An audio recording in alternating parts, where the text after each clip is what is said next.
जय भीम, जय शिवराय, जय ज्योति, नमो बुद्धाय साथियों। आज एक कविता लेकर आया हूं, झोपड़ी। झोपड़ी, महल और झोपड़ी में युद्ध थोड़ा ना है। महल और झोपड़ी में युद्ध थोड़ा ना है। प्रश्न यह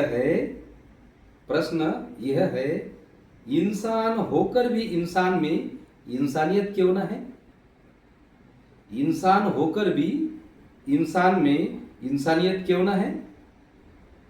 महल में रहने वाले ये क्यों भूल जाते हैं। महल में रहने वाले ये क्यों भूल जाते हैं कि वे भी औलाद है किसी इंसान की। धरती चीर कर नहीं आए हैं। धरती चीर कर नहीं आए हैं, कहीं देवता बनकर आकाश से नहीं गिरे हैं। धरती चीर कर नहीं आए हैं, कहीं देवता बनकर आकाश से नहीं गिरे हैं। महज वो महलों में रहते हैं। महज वो महलों में रहते हैं और हम झोपड़ी में। कभी हमारे घर को महज वो महलों में रहते हैं और हम झोपड़ी में। कभी हमारे घर को वो पान टपरी समझते हैं। कभी हमारे घर को वे है ना पान की टपरी समझते हैं और हमें छपरी कहकर हमारा मजाक उड़ाते हैं। कभी हमारे घर को वे पान की टपरी समझते हैं और हमें छपरी कहकर हमारा मजाक उड़ाते हैं। आज महल में रहते हैं।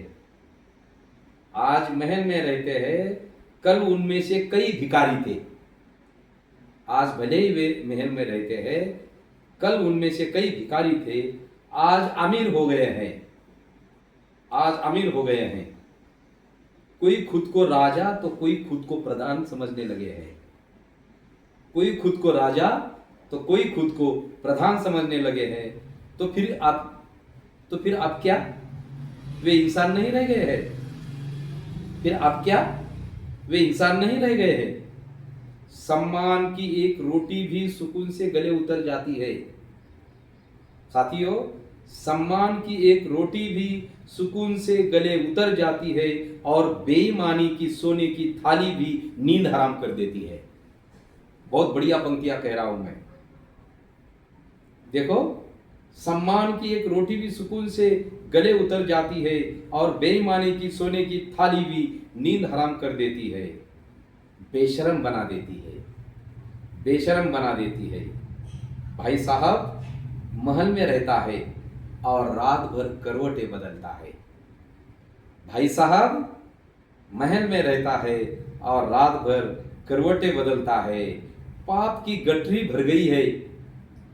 पाप की गठरी भारी हो गई है। पाप की गठरी भारी हो गई है, जिसने दिन का सुकून और रात की नींद छीन ली है। पाप की गठरी भारी हो गई है, जिसने दिन का सुकून और रात की नींद छीन ली है। तुझे पता भी है अहंकारी, तुझे पता भी है ऐ अहंकारी, इज्जत कहीं बची भी है। इज्जत कहीं बची भी है तो झोपड़ी में बची है। इज्जत कहीं बची भी है तो झोपड़ी में बची है।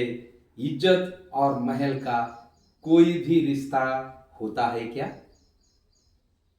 इज्जत और महल का कोई रिश्ता भी होता है क्या। हमारी इज्जत का तमाशा बनाने वाले, हमारी इज्जत का तमाशा बनाने वाले खुद तमाशा बन गए हैं। गर असहाय कोई शरीर भी बेचता है। गर कोई असहाय कोई शरीर भी बेचता है तो ईमानदारी से कोई सजदा भी करता है। तुम तो शरीर को नोच नोच के खाते हो। तुम तो शरीर को नोच नोच के खाते हो। तुम में इंसानियत कहीं बची है क्या। तुम तो शरीर को नोच नोच के खाते हो। तुम में इंसानियत कहीं बची है क्या। तो ये थी कविता झोपड़ी। धन्यवाद साथियों। जय भीम, जय ज्योति, जय शिवराय, नमो बुद्धाय।